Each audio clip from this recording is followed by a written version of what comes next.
Hello there, I'm Gregory Carlson and this is the Calculus Building, and I am extremely excited for this video because in this video we are going to defeat Nero's stop sign once and for all.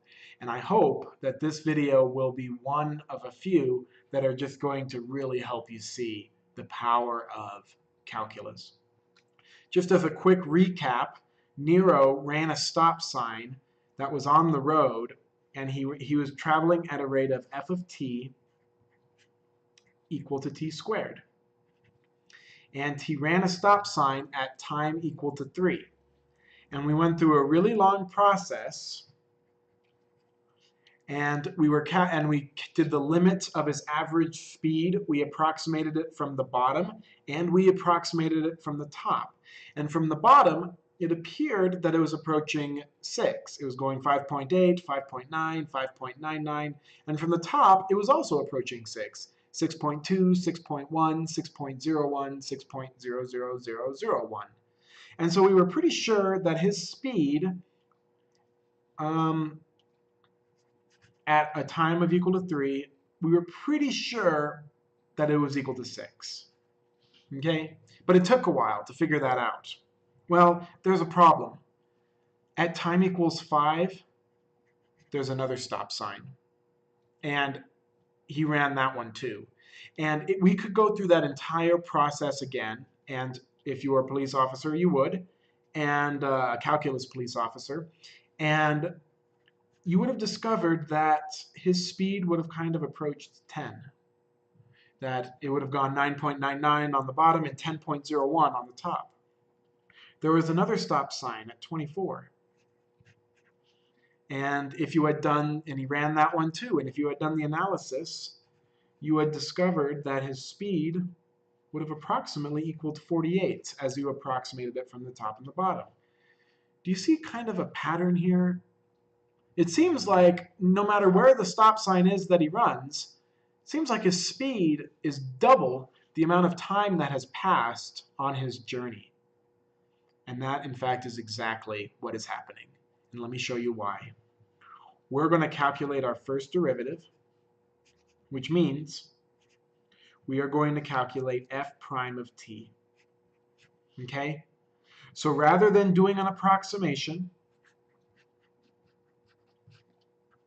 for the first time, we're going to calculate this difference quotient, and we are going to find exactly his rate of change. Now you might notice h is going to 0 and we have an h in the denominator. That doesn't make sense, because how can you divide by 0? It's undefined. And that is exactly correct. You can't divide by 0. That is undefined. But what I'm telling you is we're not dividing by 0. Remember, the whole reason I made this big deal about we don't care about what value is actually there when you're talking about a limit is because it's what we're approaching that we care about, not the actual value right there. And so as a result, we're getting closer and closer and closer to 0, but it really doesn't matter what 0 is. What matters is what our limit is approaching. So watch how to do this. Remember, our function was t squared. So here's how you calculate this. The limit as h approaches 0 of t plus h squared minus t squared, and that maybe should be in parentheses, divided by h. Now, you don't want to take the limit right now because you would get zeros, and that's hard to simplify. But do you see how I had f of x plus h, which I guess I should have put t's here. Put a t there, put a t here. So we had f of t plus h, which would be t plus h squared, minus f of t, and f of t was just t squared, all over h. So here's how you would simplify this. We still have our limit. Let's do that later. On the top, remember, this is t plus h times t plus h. So this would be t squared plus 2th plus h squared. Okay, that's what you get when you FOIL that, minus t squared all over h. Okay, when I look at this, I see that some stuff cancels. The t squared and the negative t squared cancel. And I notice that on the top I have two h's in both terms, so let's go ahead and factor that out. Still have our limit. Factor out an h out of the top, so I get 2t plus h. Okay? So if you did the distributive property here, you'd get 2th plus h squared. This is all over h, so let's go ahead and cancel those h's. So we're taking the limit as h approaches 0 of 2t plus h. Okay, now that we've cleaned things up a little bit, we can now take the limit. And so the limit is h is going to 0, so this number goes to 0, and so we see that the derivative is 2t. This is huge. What this is telling you, look, we said that if you want to find out Nero's rate of change at any single moment in time, it's as simple as just doubling the amount of time that has passed since he started driving. So if Nero drove for 3 seconds, he's going 6 miles per hour. If he's driving for 5 seconds, he's going 10 miles per hour, or 24, he's going 48 miles per hour, or whatever your units are. It doesn't really matter for this purpose right now. So that's just incredible. We took that limit of our difference quotient, and we get that the derivative is 2t. Let me show you something one last thing on this. We had our original function equaling t squared, and our derivative function equaling 2t. We can now find out his speed at any moment in time. It doesn't matter where the stop sign is anymore. We can find it anywhere. Let's look at the graph of t squared, or x squared. It's a parabola. Looks like this. And now, let's look at the graph of 2t. So here's t squared. F of t equals t squared. And I have t and f of t. And here, we'll have t and the graph of the derivative, f prime of t. And the 2t is a line that's kind of steep. It goes through the origin, and it's up 2 over 1, up 2 over 1. So here's my original function, and we were mainly only looking at the positive side, because here is when Nero hit the gas pedal to accelerate. And here's my derivative function.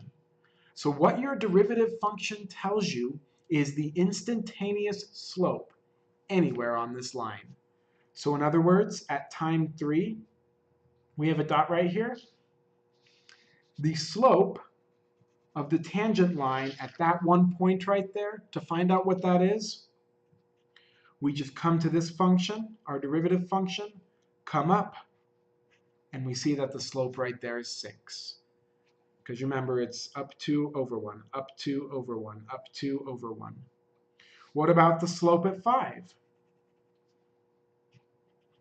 What would be the slope of that tangent line right there? Well, just come to your derivative function, plug in 5, and we see that the answer is 10.